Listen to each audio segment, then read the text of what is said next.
सुनेत्रा पवार यांनी आज उपमुख्यमंत्री पदाचा पदभार स्वीकारलाय आणि यावेळी त्यांच्या डाव्या बाजूला प्रफुल्ल पटेल आणि सुनील तटकरे बसले होते। दरम्यान यावेळेस सुनेत्रा पवार यांच्या उजव्या बाजूला एक विशेष खुर्ची मागवण्यात आली। ही खुर्ची पार्थ पवार यांच्यासाठी मागवण्यात आली। दरम्यान या दृश्याचे अनेक राजकीय संकेत आहेत। भविष्यात पार्थ पवार यांना पक्षात मोठी संधी मिळणार हे स्पष्ट होत आहे। या संदर्भात अधिकची माहिती देत आहेत आपले प्रतिनिधी गणेश कवडे। गणेश, काय सांगाल, हे सूचक म्हणता येईल का? कारण सुनेत्रा पवार यांच्या बाजूलाच पार्थ पवारांसाठी खुर्ची ठेवण्यात आली।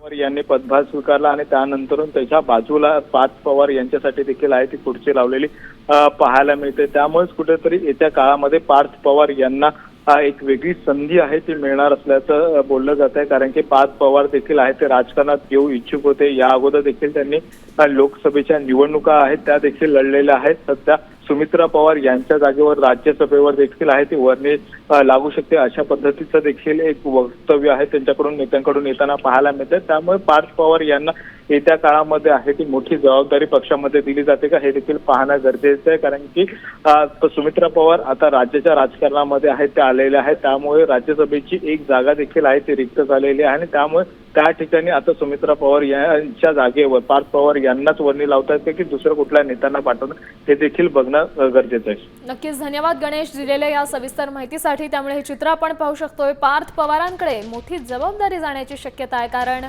ज्या दृश्यांमध्ये आपण पाहू शकतोय सुनेत्रा पवार यांच्या अगदी बाजूलाच पार्थ पवार यांच्यासाठी खुर्ची देण्यात आली।